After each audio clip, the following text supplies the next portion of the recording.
Law for you ఛానల్కి స్వాగతం సుస్వాగతం. నా పేరు సత్యనారాయణ. ఈరోజు మనం నేర్చుకోబోయేటటువంటి చట్టం POCSO act, protection of children from sexual offences act 2012. ఇది 2012లో తీసుకురాబడినటువంటి చట్టం. ముఖ్యంగా ఇది లైంగిక దాడుల నుంచి పిల్లల్ని రక్షించడానికి తీసుకురాబడినటువంటి చట్టం ఇది. దాన్ని మనం షార్ట్కట్లో పోక్సో యాక్ట్ అని చదువుతుంటాం. సో సాధారణంగా అసలు పిల్లలకి రైట్స్ అనేవి ఎక్కడి నుంచి వచ్చాయంటే 1989లో యునైటెడ్ నేషన్స్ జనరల్ అసెంబ్లీ ఒక కన్వెన్షన్ని అడాప్ట్ చేసుకుంది. అదే convention on the rights of the child అనమాట. సో అట్లాగే ఆ కన్వెన్షన్కి ఇండియా ఎప్పుడు యాక్సెప్ట్ చేసిందంటే, ఇండియా ఎప్పుడైతే భాగస్వామ్యం పంచుకుందంటే 1992లో భాగస్వామ్యం పంచుకుంది. సో తర్వాత commission for protection of child rights act 2005ని తీసుకురావడం అంటారు. అంటే పిల్లల యొక్క రైట్స్ని ప్రొటెక్ట్ చేయడానికి కొన్ని కమిషన్స్ని అయితే ఏర్పాటు చేసింది 2005లో.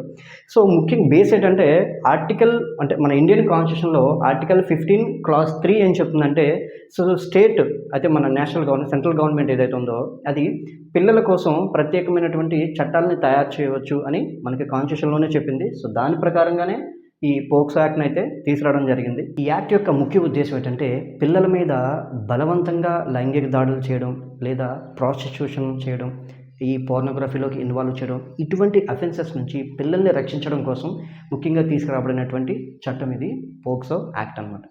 ఈ పోక్సో యాక్ట్లో చైల్డ్ అంటే below 18 years of age, either boy or girl, అంటే బాయ్ అయినా గర్ల్ అయినా 18 సంవత్సరాల లోపు ఉన్న ప్రతి ఒక్కరిని కూడా ఈ చట్టం ప్రకారం మనం చైల్డ్ అని పిలుస్తాం.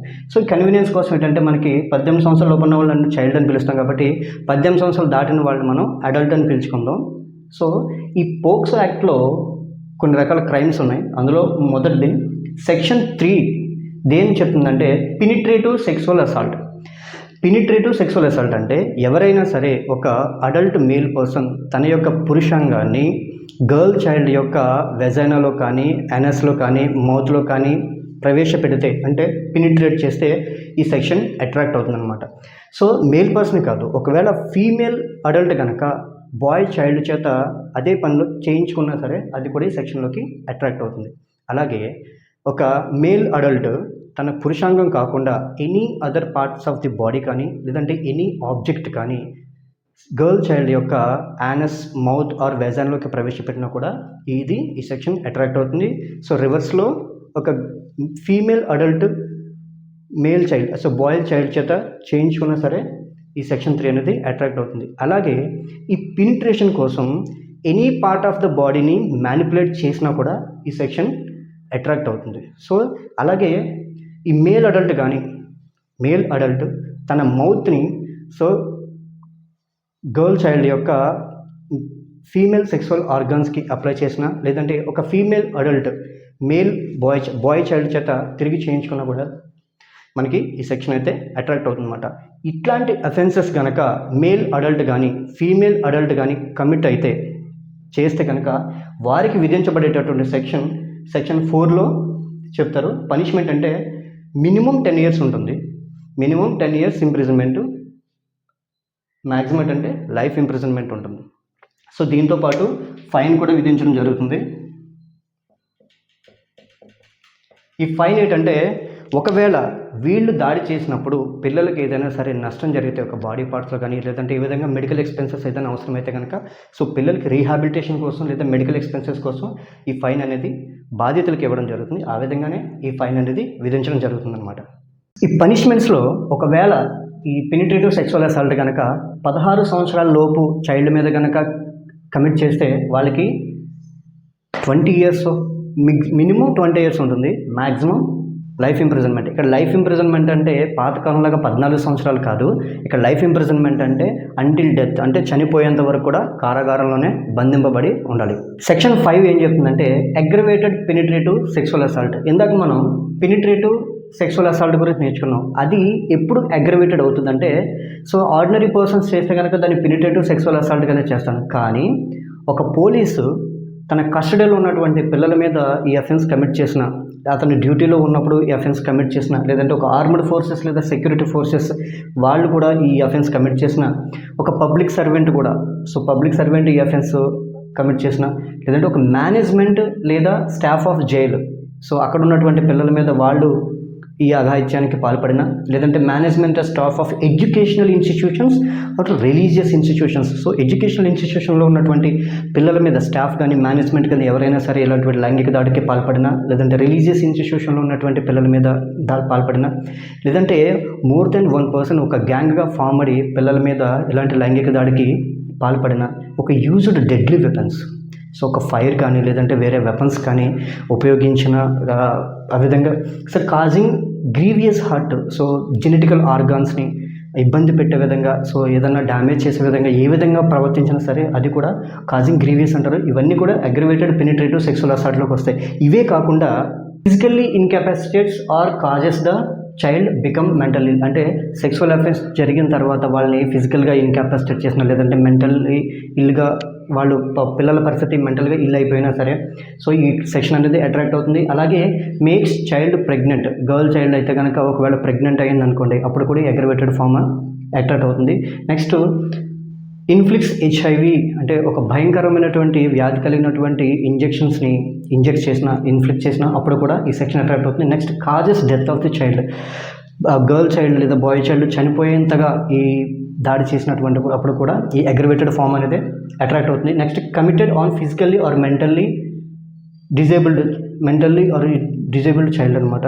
సో కమిటెడ్ ఆన్ ఫిజికల్, అంటే ఫిజికల్గా కానీ మెంటల్గా కానీ డిజేబుల్డ్ అయినటువంటి పర్సన్స్ మీద ఆ డిజేబిలిటీని అడ్వాంటేజ్ తీసుకుని వాళ్ళ మీద సరే ఈ దాడికి పాల్పడినా సరే ఈ సెక్షన్ అట్రాక్ట్ అవుతుంది. Next repeatedly or more than once, ఒకసారి కన్నా ఎక్కువ సార్లు వాళ్ళ మీద దాడి ఎక్కువ సార్లు చేసినా కూడా ఈ సెక్షనే అట్రాక్ట్ అవుతుంది. 12 సంవత్సరాల లోపు ఉన్నటువంటి చిన్నపిల్లల మీద ఈ అగాత్యానికి పాల్పడిన, అలాగే రిలేటివ్ ఆఫ్ చైల్డ్, ఎక్కువగా ఇళ్లలోనే ఉంటారు ఇటువంటి విషయాల్లో.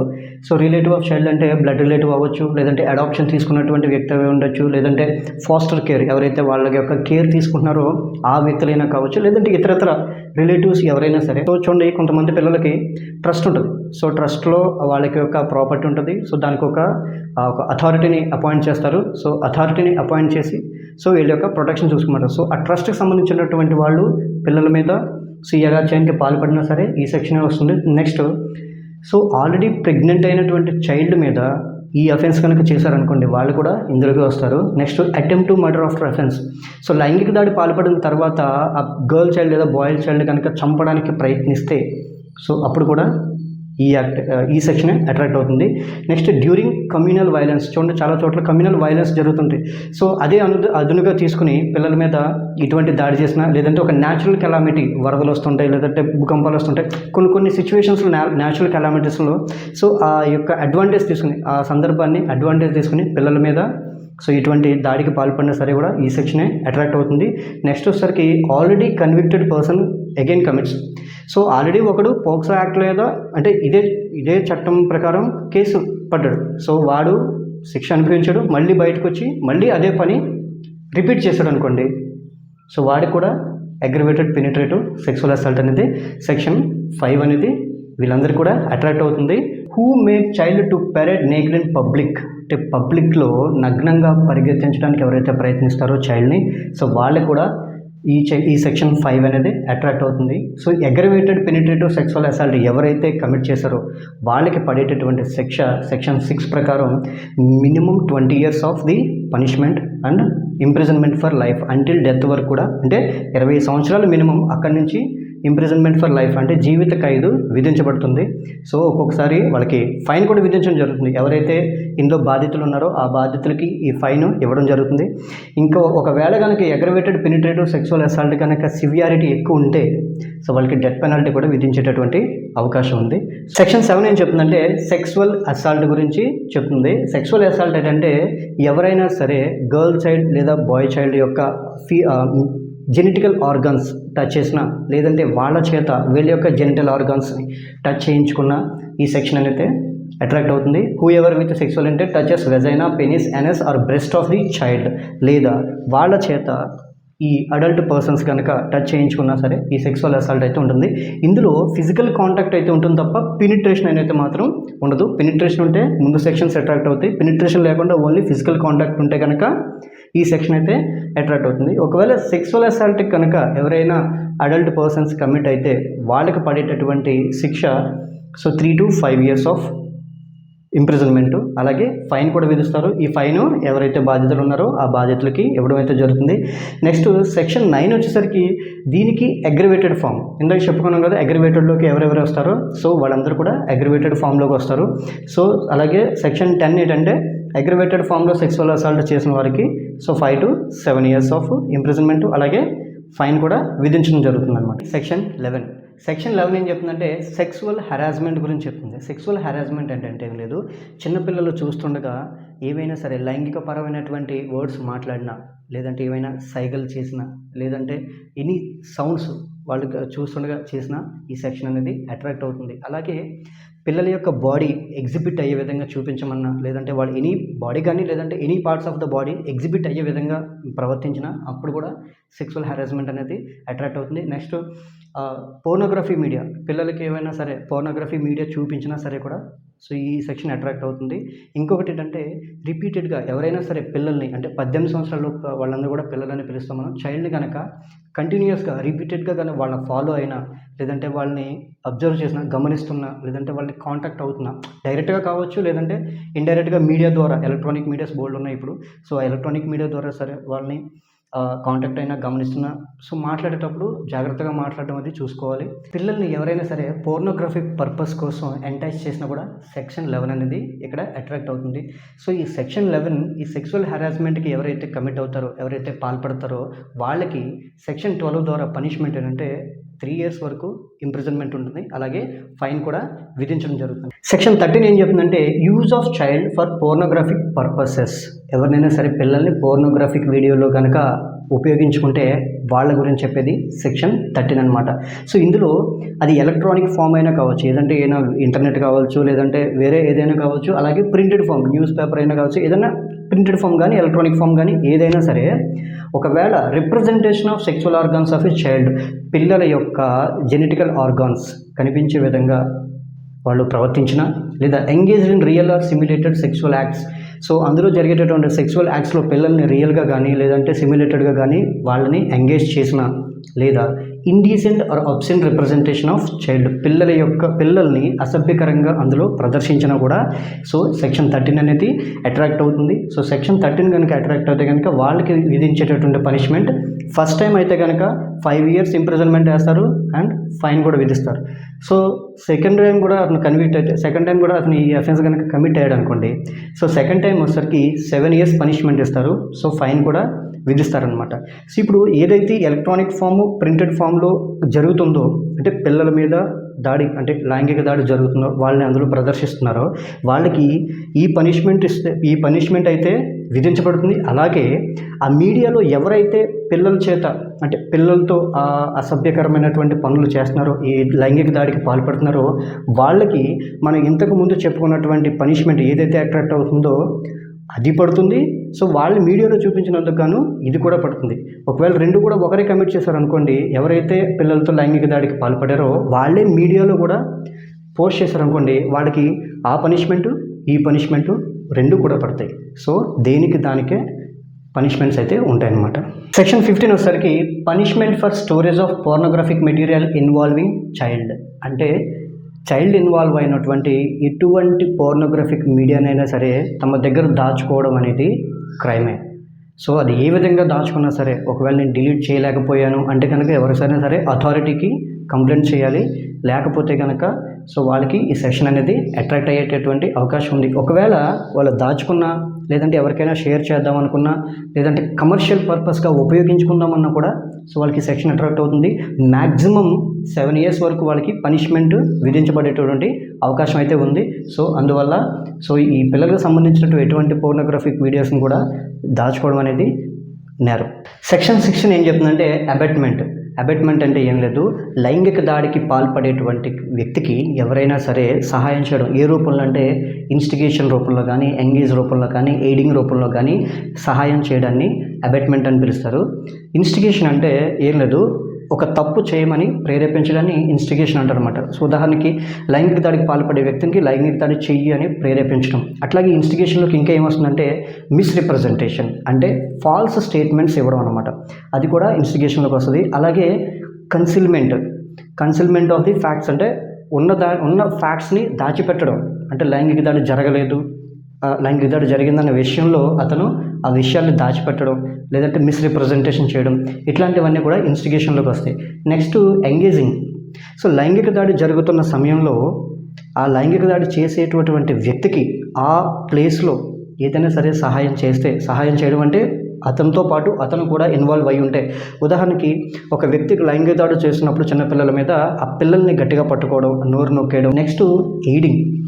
సో ఈ లైంగిక దాడులకి పిల్లల్ని సప్లై చేయడం అనమాట. ఉదాహరణకి పిల్లల్ని ఎంప్లాయ్ చేసుకోవడం ఈ పనుల కోసం, ఒక ప్రాస్టిట్యూషన్ కోసం పిల్లల్ని ఎంప్లాయ్ చేసుకోవడం, లేదంటే ఒక బలవంతంగా పిల్లల్ని తీసుకొచ్చేయడం, లేదంటే మోసం చేసి పిల్లల్ని తీసుకురావడం, లేదా ఏదైనా సరే అంటే పిల్లల మీద ఎవరికైతే కంట్రోల్ ఉంటుందో, ఇప్పుడు తల్లిదండ్రులు కాకుండా కొంతమంది పిల్లలు హోమ్లో కానీ షెల్టర్లో కానీ కొన్ని చోట్ల ఉంటుంటారు. సో అందులో ఉన్నటువంటి పై పర్సన్ ఎవరికైతే పిల్లల మీద కంట్రోల్ ఉంటుందో అతనికి డబ్బులు ఇచ్చి పిల్లల్ని కొనుక్కోవడం, లేదంటే అబ్డక్షన్, పిల్లల్ని అపహరించుకొని వచ్చేయడం, ఇవన్నీ కూడా సో ఈ లైంగిక దాడి అంటే పోర్నోగ్రఫీలో యాక్ట్ చేయించడం కోసమో, లేదంటే ప్రాస్టిట్యూషన్లో దింపడం కోసమో ఇలా పిల్లల్ని సప్లై చేయడం ఎయిడింగ్లోకి వస్తుంది అనమాట. సో ఇన్స్టిగేషన్, ఎంగేజ్, ఎయిడ్, ఇందులో ఏది చేసినా సరే సో ఈ వీళ్ళు తీసుకొచ్చినటువంటి పిల్లల మీద ఎలాంటి దాడి అయితే జరుగుతుందో ఆ దాడికి ఏ శిక్ష అయితే పడుతుందో, అంటే ఆ దాడి చేసినటువంటి వ్యక్తికి ఎలాంటి శిక్ష పడుతుందో అతనికి సహాయం చేసినటువంటి ఈ వ్యక్తికి కూడా సేమ్ అదే శిక్ష పడుతుంది అనమాట. అంటే దీని అర్థం ఏంటంటే తప్పు చేయడం ఎంత తప్పో ఆ తప్పుకి సహాయం చేయడం కూడా అంతే తప్పు. అందువల్ల అబెట్మెంట్ చేసేవాడికి కూడా, తప్పు చేసేవాడికి ఎలాంటి శిక్ష పడుతుందో అబెట్మెంట్ చేసేవాడికి కూడా అంతే శిక్ష పడుతుంది. అదే సెక్షన్ 17 చెప్తుంది. సెక్షన్ 18 ఏంటంటే punishment for attempt to commit. ఇప్పుడు మనం ఇప్పటివరకు చెప్పుకున్నటువంటి అఫెన్సెస్ ఉన్నాయి కదా, సో అవి కమిట్ చేస్తే వాళ్ళకి ఏ పనిష్మెంట్ ఇస్తామో నేర్చుకున్నాం. సో అంటే అవి కమిట్ చేయకుండా just attempt to commit. So తర్వాత ఎవరో చూసి పిల్లల్ని రక్షించడం ఏదో జరగచ్చు, కానీ అట్లీస్ట్ అటెంప్ట్ చేసినా సరే ఎంత అంటే హాఫ్ ఆఫ్ ది అఫెండర్, అంటే ఒక తప్పు చేస్తే ఎలాంటి పనిష్మెంట్ పడుతుందో దానికి కమిట్ చేస్తే అందులో సగం పనిష్మెంట్ వచ్చేస్తుంది అనమాట. ఇప్పుడు అఫెన్సెస్ అన్నిటి గురించి తెలుసుకున్నాం కదా. ఒకవేళ పిల్లల మీద ఎప్పుడైనా సరే ఇలాంటి అఫెన్స్ జరిగితే మనం ఏం చేయాలి, ఎవరికి రిపోర్ట్ చేయాలి? సో అది సెక్షన్ 19 చెప్తుంది. రిపోర్టింగ్ ఆఫ్ అఫెన్సెస్ ఎవరికి చేయాలంటే the special juvenile police unit. Juvenile అంటే చైల్డ్ కోసం స్పెషల్గా అరేంజ్ చేసినటువంటి ఒక పోలీస్ యూనిట్ ఉంటుంది. వారికి కానీ, లేదంటే మీకు లోకల్ పోలీస్ స్టేషన్ ఉంటుంది కదా, సో లోకల్ పోలీస్ స్టేషన్కి వెళ్ళి లోకల్ పోలీస్కైనా సరే మీరు ఈ విషయం గురించి ఫిర్యాదు చేయొచ్చు. అయితే ఈ ఫిర్యాదు ఎవరైనా చేయొచ్చు. ఆ బాధిత పిల్లాడే కాకుండా, లేదంటే అతని పేరెంట్సే కావచ్చు, లేదంటే స్నేహితులు కావచ్చు, లేదా అది తమ దృష్టికి వచ్చినటువంటి ఏ వ్యక్తి అయినా సరే వెళ్ళి కంప్లైంట్ ఇవ్వచ్చు. అందులో 18 సంవత్సరాల లోపు వ్యక్తులు కూడా వెళ్ళొచ్చు, అంటే పిల్లలు కూడా వెళ్ళి కంప్లైంట్ ఇవ్వచ్చు అనమాట. సో ఈ సెక్షన్ అది చెప్తుంది. సో ఎప్పుడైతే మనం ఫిర్యాదు చేసామో, ఈ ఫిర్యాదు చేసినప్పుడు ఏం చేయాలంటే పోలీస్ యొక్క డ్యూటీ, ఫస్ట్ ఆఫ్ ఆల్ మనం చెప్పింది అంటే కంప్లైంట్ ఎవరైతే ఇస్తున్నారో ఆ కంప్లైంట్ని వాళ్ళు రాసుకోవాలి. రాసిన తర్వాత వాళ్ళు ఏం రాశారో కంప్లైంట్ ఇచ్చిన వ్యక్తికి వివరంగా ఎక్స్ప్లెయిన్ చేయాలి. ఒకవేళ కంప్లైంట్ ఇచ్చింది చిన్నపిల్లాడైతే కనుక చిన్నపిల్లాడికి అర్థమయ్యేటటువంటి భాషలోనే ఎక్స్ప్లెయిన్ చేయాల్సి ఉంటుంది. ఒకవేళ పోలీసులు రాసినటువంటి భాష పిల్లాడికి అర్థం కాలేదనుకోండి, సో వీళ్ళు చెప్పలేకపోతే ఒక స్పెషల్ ట్రాన్స్లేటర్ని పెట్టైనా సరే పిల్లలకి వివరంగా చెప్పాల్సి ఉంటుంది. ఇక మూడవది ఏంటంటే వీళ్ళు ఏదైతే ఒక పేపర్ మీద రాసి మనకి ఎక్స్ప్లెయిన్ చేశారో దాన్ని ఈ పోలీసులు మెయింటైన్ చేసినటువంటి ఒక రికార్డ్ బుక్ ఉంటుంది కదా, దాంట్లో కూడా ఎంటర్ చేయాల్సి ఉంటుంది. సో దాంతోపాటు వీళ్ళు చేయాల్సినటువంటి ముఖ్యమైనటువంటి పని ఏంటంటే ఎవరైతే ఆ బాధిత చైల్డ్ ఉన్నాడో ఆ చైల్డ్కి సరైనటువంటి ఒక కేర్ అండ్ ప్రొటెక్షన్ అయితే ఇప్పించాలి. ఎందుకంటే బాధిత వ్యక్తికి ఎవరైతే ఆ లైంగిక దాడికి పాల్పడాడో అతని నుంచి ఏదైనా థ్రెట్ ఉంటే కనుక దాని నుంచి ప్రొటెక్షన్ అయితే ఇప్పించాలి. అలాగే ఆ బాధిత చైల్డ్కి ఏదైనా సరే బాడీ ఇంజురీ అయినా, లేదంటే మెంటల్గా డిజేబుల్ అయినా, లేదంటే ఒక ఫిజికల్గా డిజేబుల్ అయినా, సో ఏదో విధంగా అంటే బాధిత వ్యక్తి ఉన్నాడంటే కనుక ఏదో విధంగా ఒక హాస్పిటల్ అనేది అవసరం అవుతుంది. మెడికల్ ఎగ్జామినేషన్ కోసం ఆ పిల్లాన్ని అయితే నియరెస్ట్ హాస్పిటల్లో జాయిన్ చేయొచ్చు అనమాట. సో వితిన్ 24 అవర్స్లోనే ఇదంతా జరగాలి. సో వితిన్ 24 అవర్స్లోనే ఆ పిల్లాన్ని హాస్పిటల్కి చేయడం, అతనికి కావాల్సినటువంటి ప్రొటెక్షన్ అయితే ఇప్పించడం కూడా జరగాలి. అలాగే వితిన్ 24 అవర్స్లో వీళ్ళు రాసినటువంటి ఈ రిపోర్ట్ని, వీళ్ళు బుక్లో ఎంటర్ చేసినటువంటి ఈ రిపోర్ట్ని చైల్డ్ వెల్ఫేర్ కమిటీకి, అలాగే ప్రభుత్వం ఈ చట్టం ప్రకారం ఏర్పాటు చేసినటువంటి స్పెషల్ కోర్ట్స్ ఉంటాయి. స్పెషల్ కోర్టుకి కూడా ఈ రిపోర్ట్ని అందజేయాల్సి ఉంటుంది. ఇది పోలీసుల యొక్క డ్యూటీ. అలాగే పిల్లలకి ఎటువంటి ప్రొటెక్షన్ ఇచ్చారు, ఏ హాస్పిటల్లో జాయిన్ చేశారు, ఎలాంటి మెడికల్ నీడ్ అవసరమైంది, ఈ వివరాలు కూడా ఆ స్పెషల్ కోర్టుకి అలాగే చైల్డ్ వెల్ఫేర్ కమిటీకి ఈ పోలీసులు తెలియచేయాల్సి ఉంటుంది. సెక్షన్ 20 ఏం చెప్తుందంటే obligation of media, studio and photographic facilities. ఇక్కడ ఏంటంటే ఒక మీడియాలో కానీ, స్టూడియోలో కానీ, లేదంటే ఒక హోటల్లో కానీ, ఒక లాడ్జ్లో కానీ, లేదంటే ఒక హాస్పిటల్లో కానీ, ఒక క్లబ్లో కానీ, ఎక్కడైనా సరే పిల్లల్ని ఎక్స్‌ప్లాయిట్ చేసే విధంగా ఎటువంటి ఆబ్జెక్ట్ కానీ, ఎటువంటి మెటీరియల్ కానీ, లేదంటే ఏదైనా ఒక పోర్నోగ్రాఫిక్ వీడియో కానీ ఎగ్జిబిట్ అయినప్పుడు దాన్ని ఇక్కడ ఉన్నటువంటి స్టాఫ్ ఎవరైనా సరే వెంటనే లోకల్ పోలీసు కానీ, లేదంటే స్పెషల్ జువెనైల్ పోలీస్ యూనిట్ కానీ ఇన్ఫార్మ్ చేయాలి. సో వీళ్ళకి తెలిసి ఇన్ఫార్మ్ చేయకపోతే వీళ్ళకి వచ్చేటటువంటి పనిష్మెంట్ అంటే సెక్షన్ 21 ప్రకారం 6 నెలలు జైలు శిక్ష ఉంటుంది. ఎవరికి? ఇందులో పనిచేసేటువంటి ఎంప్లాయీస్కి. ఒకవేళ సో ఈ ఎంప్లాయీకి 6 నెలలు జైలు శిక్ష, వీళ్ళకి ఇన్ఛార్జ్ ఉంటారు కదా, ఆఫీస్ యొక్క ఒక మేనేజ్మెంట్, ఒక ఇన్స్టిట్యూట్కి ఇన్ఛార్జ్ ఉంటారు కాబట్టి ఆ ఇన్స్టిట్యూట్ ఇన్ఛార్జ్కి 1 ఇయర్ పనిష్మెంట్ ఉంటుంది. సో అదే ఇక్కడ సెక్షన్ 21 ఏం చెప్తుందంటే ఫెయిల్యూర్ టు రిపోర్ట్, ఎవరు రిపోర్ట్ చేయకపోయినా వాళ్ళకి ఈ పనిష్మెంట్ ఉంటుంది. సో ఈ రిపోర్ట్ అనేది వీళ్ళకి మాత్రమే కాదు, ఒక ఆర్డినరీ పర్సన్ ఎవరైతే పిల్లల మీద దాడి జరిగిందనే విషయం తెలిసి కూడా పోలీసులకి రిపోర్ట్ చెయ్యరో సో వాళ్ళు కూడా 6 months పనిష్మెంట్ అయితే ఉంటుంది.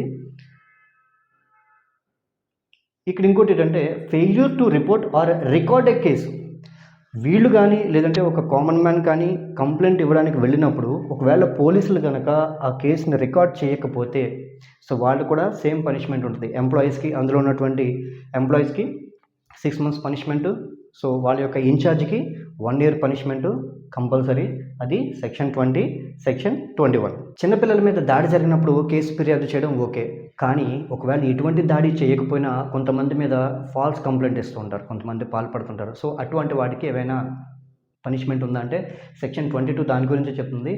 Punishment for falls complaint or false information. So కొంతమంది ఏం చేస్తారంటే ఒక పెద్ద వాళ్ళని అంటే డబ్బు ఉన్న వాళ్ళు ఏం చేస్తారంటే సర్టెన్ అమౌంట్ నాకు ఇవ్వకపోయినా నీ మీద పోక్సో యాక్ట్ మీద కేసు వేస్తాను అని చెప్పేసి వాళ్ళ దగ్గర డబ్బులు తీసుకోవడం లాంటివి, లేదంటే వాళ్ళని డిఫేమ్ చేయడం కోసం, అంటే వాళ్ళ యొక్క పరువు తీయడం కోసం ఇట్లాంటివన్నీ చేస్తుంటారు అనమాట. అలా చేస్తే కనుక 6 months జైలు శిక్ష వాళ్ళకి ఉంటుంది, అలాగే ఫైన్ కూడా విధించబడుతుంది అగేన్స్ట్ అడల్ట్, అంటే పెద్దవాళ్ళ మీద చేస్తే కనుక. అలా కాకుండా ఒక చైల్డ్ని విక్టిమైజ్ చేయడం కోసం, అంటే ఆ చైల్డ్కి ఎటువంటి పోక్సో యాక్ట్లో ఎటువంటి క్రైమ్, అంటే అతని మీద ఎటువంటి లైంగిక దాడి జరగకపోయినా ఒక చైల్డ్ని విక్టిమైజ్ చేద్దామని అన్నటువంటి ఇంటెన్షన్తో కనుక ఎవరైనా సరే కంప్లైంట్ ఫిర్యాదు చేసినా సో వాళ్ళకైతే 1 year ఇంప్రిజన్మెంట్ ఉంటుంది, సో వాళ్ళకి ఫైన్ కూడా విధించబడుతుంది. సో ఒకవేళ ఈ ఫాల్స్ కంప్లైంట్ కనుక చిల్డ్రన్ ఇస్తే, అంటే 18 years బిలో ఇస్తే కనుక వాళ్ళకి పనిష్మెంట్ అయితే ప్రస్తుతానికి లేదు. ఇందులో మీడియా యొక్క పాత్ర అండి. The procedure for media section 23 చెప్తుంది ఏంటంటే no comments on any child from any media. అంటే మీడియాలో చైల్డ్కి సంబంధించినటువంటి ఎటువంటి కామెంట్స్ చేయకూడదు without complete and authentic information అలాగే కంప్లీట్ ఇన్ఫర్మేషన్ లేకుండా ఏ కామెంట్స్ కూడా చేయడానికి వీల్లేదు. అలాగే don't disclose the identities of the child, అంటే ఆ చైల్డ్ యొక్క పేరు కానీ, అతని ఫోటోగ్రాఫ్ కానీ, అతని యొక్క స్కూల్ డీటెయిల్స్ కానీ, అతని యొక్క అడ్రస్, వాళ్ళ యొక్క పేరెంట్ డీటెయిల్స్, వాళ్ళ యొక్క నైబర్హుడ్, ఇలా ఏవి కూడా డిస్క్లోజ్ చేయకూడదు. ఒకవేళ డిస్క్లోజ్ చేయాలనుకుంటే కనుక స్పెషల్ కోర్ట్ పర్మిషన్ ఇవ్వాలి. స్పెషల్ కోర్ట్ ఎప్పుడంటే పర్మిషన్ ఇస్తుందంటే అది కూడా ఈ చైల్డ్ యొక్క ఇంట్రెస్ట్ వరకే. ఎందుకంటే ఎప్పుడైనా సరే ఈ బాధిత చైల్డ్ కనుక మిస్ అయితే అటువంటి టైంలో అతని యొక్క ఐడెంటిటీస్ అనేవి డిస్క్లోజ్ చేయమని చెప్పేసి కోర్టే పర్మిషన్ ఇస్తుంది, అప్పుడు మాత్రమే డిస్క్లోజ్ చేయాలి. అలా కాకుండా ఎవరైనా సరే డిస్క్లోజ్ చేస్తే వాళ్ళకి, ఆ పబ్లిషర్కి, ఎవరైతే ఆ మీడియాలో పబ్లిష్ చేశాడో ఆ పబ్లిషర్కి అలాగే ఆ మీడియా యొక్క ఓనరు ఇద్దరు కూడా జాయింట్లీ అండ్ సెవరబుల్లీ లైబుల్ అవుతారు. సో వాళ్ళిద్దరికీ కూడా మినిమం 6 months నుంచి 1 year వరకు పనిష్మెంట్ అయితే ఉంటుంది, అలాగే ఫైన్ కూడా విధించబడుతుంది. సెక్షన్ 24 ఏం చెప్తుందంటే recording statement of a child. అంటే చైల్డ్ అంటే ఇక్కడ చైల్డ్ విక్టిమ్ వస్తారు. సో విక్టిమ్ దగ్గర నుంచి స్టేట్మెంట్ రికార్డ్ చేసేటప్పుడు అసలు ఎలాంటి జాగ్రత్తలు తీసుకోవాలనేది, ముఖ్యంగా అట్ హిజ్ రెసిడెన్స్, అంటే చైల్డ్ యొక్క రెసిడెన్స్ దగ్గర కానీ, లేదంటే అతను ఎక్కడ నివసిస్తే అక్కడ, లేదంటే అతనికి నచ్చిన ప్లేస్లో ఆ రికార్డ్ అనేది ఆ స్టేట్మెంట్ అనేది రికార్డ్ చేయడం జరుగుతుంది. ముఖ్యంగా రికార్డ్ చేసేటటువంటి ఆఫీసరు ఉమెన్ పోలీస్ ఆఫీసర్ అయ్యే విధంగా as far as possible women police officer అయ్యే విధంగా చూడాలి. ఆ ఉమెన్ పోలీస్ ఆఫీసర్ కూడా not below than rank of sub inspector, అంటే సబ్ ఇన్స్పెక్టర్ కనీసం సబ్ ఇన్స్పెక్టర్ ర్యాంక్ అయినా ఉండాలి ఆవిడకి. సో నెక్స్ట్ ఏంటంటే police shall not be in uniform. So వాళ్ళు ప్లెయిన్ క్లోత్స్లో ఉండాలి, యూనిఫామ్లో మాత్రం అక్కడికి వెళ్ళకూడదు, ఎందుకంటే పిల్లలు భయపడేటటువంటి అవకాశం కూడా ఉండొచ్చు. So no contact with accused. So ఈ స్టేట్మెంట్ రికార్డ్ చేసే సమయంలో ఎట్టి పరిస్థితుల్లో కూడా ఆ విక్టిమ్ చైల్డ్ ఎక్యూజ్ని కాంటాక్ట్ అవ్వకుండా, లేదంటే ఎక్యూజ్డ్ ఆ పిల్లాన్ని కాంటాక్ట్ అవ్వకుండా చూసుకునే బాధ్యత కూడా పోలీసులు తీసుకోవాలి. అలాగే no detention in the night for any reason. So ఆ విక్టిమ్ పిల్లోడిని ఎటువంటి రీజన్ తోటి ఒక నైట్ పోలీస్ స్టేషన్లో మాత్రం ఉంచడానికి ఎట్టి పరిస్థితులను వీల్లేదు. అలాగే police should protect the identity of the child. So పోలీసులు ఎప్పుడు కూడా ఈ పిల్లాడి యొక్క ఐడెంటిటీని ఎప్పుడు కూడా గోప్యంగా ఉంచాలి. సెక్షన్ 25 ఏం చెప్తుందంటే రికార్డింగ్ స్టేట్మెంట్ బై మేజిస్ట్రేట్. అంటే మేజిస్ట్రేట్ సమక్షంలో కనుక స్టేట్మెంట్ రికార్డ్ చేస్తే ఏంటి పరిస్థితి అంటే చూడండి, section 164 of the criminal procedure code, లేదా కొత్తగా వచ్చినటువంటి section 183 of the BNSS. BNS అంటే భారతీయ నాగరిక సురక్ష సంహిత. సో ఈ సెక్షన్ ఏం చెప్తుందంటే ఎప్పుడైనా సరే విక్టిమ్ యొక్క స్టేట్మెంట్ రికార్డ్ చేసేటప్పుడు ఎక్యూజ్డ్ తరపునటువంటి అడ్వకేట్ కూడా అక్కడ ప్రజెంట్ అవ్వచ్చు, దానికి పర్మిషన్ ఇస్తుంది ఈ సెక్షన్. కానీ ఈ యాక్ట్, ఈ పోక్సో యాక్ట్ అలాగా ఎక్యూజ్డ్ తరపున ఉన్నటువంటి అడ్వకేట్కి పర్మిషన్ ఇవ్వదు. కేవలం చైల్డ్ యొక్క పేరెంట్స్, అతని యొక్క రిప్రజెంటేటివ్స్ మాత్రమే, వాళ్ళ ఆధ్వర్యంలో మాత్రమే స్టేట్మెంట్ అనేది రికార్డు చేయడం జరుగుతుంది. అలాగే ఈ కంప్లైంట్లో పోలీస్ యొక్క ఫైనల్ రిపోర్ట్ అయితే ఉంటుంది కదా, ఆ ఫైనల్ రిపోర్ట్ యొక్క కాపీని కూడా ఈ చిల్డ్రన్ యొక్క పేరెంట్స్కి లేదా అతని యొక్క రిప్రజెంటేటివ్కి అది ప్రొవైడ్ చేయడం అయితే జరుగుతుంది. సెక్షన్ 26 దేని గురించి అంటే additional provisions regarding statement to be recorded. అంటే స్టేట్మెంట్ రికార్డ్ చేసేటప్పుడు ఇంకా ఎడిషనల్ ప్రొవిజన్స్ ఏమైతే ఉన్నాయో అవి సెక్షన్ 26 చెప్తుంది. అందులో ఏమున్నాయంటే in the presence of parents. అంటే ఈ స్టేట్మెంట్ రికార్డు ఎక్కడ జరగాలంటే పేరెంట్స్ ఆధ్వర్యంలో జరగాలి. ఒకవేళ పేరెంట్స్ లేని పక్షాన ఆ బాధిత చైల్డ్కి ఎవరి మీద అయితే నమ్మకం ఉంటుందో, ఎవరి మీద అయితే ట్రస్ట్ ఉంటుందో, సో వాళ్ళ సమక్షంలో కూడా ఈ రికార్డ్ అయితే చేయొచ్చు. అలాగే నెక్స్ట్ ఏంటంటే అసిస్టెన్స్ ఆఫ్ ట్రాన్స్లేటర్. ఒకవేళ ఆ బాధిత చైల్డ్కి మన భాష అర్థం కాకపోతే కనుక సో దానికి సంబంధించినటువంటి ట్రాన్స్లేటర్ యొక్క అసిస్టెన్స్ కూడా తీసుకోవచ్చు.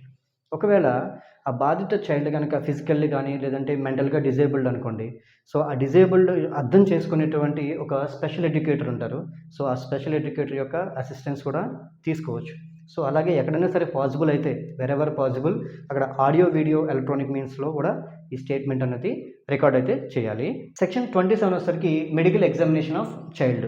Section 164A of the criminal procedure code లేదా సెక్షన్ 184 ఆఫ్ భారతీయ నాగరిక సురక్ష సంహిత ఏం చెప్తుందంటే ఎక్కడైనా సరే ఒక రేప్ విక్టిమ్ ఉంటే ఆ రేప్ విక్టిమ్కి ముందు మెడికల్ ఎగ్జామినేషన్ జరిపించాలి అని చెప్తుందనమాట. సో ఇక్కడ ఫస్ట్ ఇన్ఫర్మేషన్ రిపోర్ట్ ఎఫ్ఐఆర్ లేదా ఆ కేసు నమోదు కాకపోయినా మెడికల్ ఎగ్జామినేషన్ అనేది మాత్రం ఫస్ట్ ప్రయారిటీ అయితే ఇచ్చి తీరాలి. అలాగే ఈ మెడికల్ ఎగ్జామినేషన్ ఒకవేళ విక్టిమ్ గర్ల్ చైల్డ్ అయితే ఖచ్చితంగా ఎగ్జామినేషన్ చేసేటటువంటి డాక్టర్ ఉమెన్ అవ్వాలి. అలాగే పేరెంట్స్ ప్రెజెన్స్లోనే మెడికల్ ఎగ్జామినేషన్ జరగాలి. ఒకవేళ పేరెంట్ లేకపోతే కనుక సో ఒక ఉమెన్ నామినేటెడ్ బై ది ఆ మెడికల్ ఇన్స్టిట్యూషన్ ఉంటుంది కదా, మెడికల్ ఇన్స్టిట్యూషన్ యొక్క హెడ్ ఒక ఉమెన్ని నామినేట్ చేస్తుంది. సో ఆ నామినేటెడ్ ఉమెన్ ఆధ్వర్యంలో ఈ మెడికల్ ఎగ్జామినేషన్ అనేది కండక్ట్ చేయడం అయితే జరుగుతుంది. So section 28 designation of special courts గురించి చెప్తుంది. స్పెషల్ కోర్ట్స్ ఎలా ఫామ్ అయ్యాయంటే ఒక స్టేట్ గవర్నమెంట్ ఆ స్టేట్లో ఉన్నటువంటి హైకోర్టు చీఫ్ జస్టిస్ని కన్సల్ట్ అయ్యి ఒక అఫీషియల్ గెజిట్లో ఒక నోటిఫికేషన్ అయితే రిలీజ్ చేస్తుంది. సో కోర్ట్ ఆఫ్ సెషన్నే ఒక స్పెషల్ కోర్టుగా పరిగణిస్తుంది అనమాట. సో ఎందుకంటే సో పిల్లల కోసం ఒక స్పీడీ ట్రయల్ అంటే చైల్డ్ విక్టిమ్స్కి ఒక స్పీడీ ట్రయల్ ఉండాలని చెప్పేసి ప్రతి జిల్లాలో ఉన్నటువంటి ఒక కోర్ట్ ఆఫ్ సెషన్నే ఒక స్పెషల్ కోర్టుగా పరిగణిస్తుంది. ఈ చట్టంలోని సెక్షన్ 29 అలాగే సెక్షన్ 30 ఏం చెప్తాయంటే పోక్సో చట్టానికి మిగతా చట్టాలకి ఉన్న తేడాని చెప్తాయి అన్నమాట. సో పోక్సో చట్టం కాకుండా మిగతా చట్టాల్లో ఎక్కడైనా సరే ఒక వ్యక్తి మీద కనుక నేరారోపణ జరిగిందనుకోండి, అంటే ఒక ఎక్యూజ్డ్ పర్సన్ ఎవరైతే ఉన్నారో అతను సైలెంట్గా ఉంటాడు. ఎవరైతే కేసు వేశారో ఆ కేసు వేసినటువంటి వ్యక్తులు ఇతను తప్పు చేశాడని చెప్పేసి ప్రూవ్ చేయాలి. ఆ బాధ్యత మొత్తం కూడా ప్రాసిక్యూషన్ తరపున ఉంటుంది.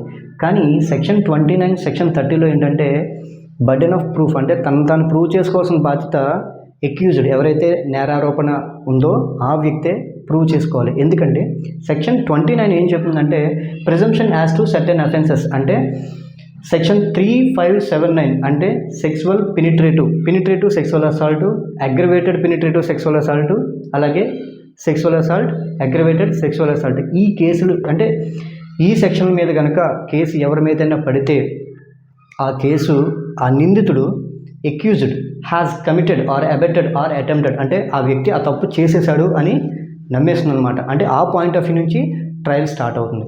బట్ మిగతా చట్టాల్లో అలా కాదు. ఎక్యూజ్డ్ సైలెంట్గా ఉంటాడు, సో ప్రాసిక్యూషన్ వారు ప్రూవ్ చేయాలి. బట్ ఇక్కడ ఎక్యూజ్డ్ ప్రూవ్ చేసుకోవాలి నేను ఈ తప్పు చేయలేదు అని. అయితే ప్రాసిక్యూషన్ వారు ఫౌండేషన్ ఫ్యాక్ట్స్ అయితే సబ్మిట్ చేయాల్సి ఉంటుంది ముందు. ఏంటంటే అవి అసలు విక్టిమ్ యొక్క ఏజ్ 18 సంవత్సరాల లోపు ఉందా లేదా అదొకటి ప్రూవ్ చేయాలి. రెండోది ఏంటంటే విక్టిమ్ మీద నిజంగా అటాక్ అఫెన్స్ దాడి జరిగిందా లేదా ఈ రెండు ప్రూవ్ చేసుకుంటే అప్పుడు సో బర్డెన్ ఆఫ్ ప్రూఫ్ అంతా కూడా ఎక్యూజ్డ్ మీదే పడుతుంది అనమాట. అంటే ఎక్యూజ్డ్ పర్సన్ ఎవరైతే నేరారోపణలు పడ్డాయో అతను ప్రూవ్ చేసుకోవాలి. సో అలాగని ఇతనికి టైం ఇవ్వకుండా ఏం ఉండదు.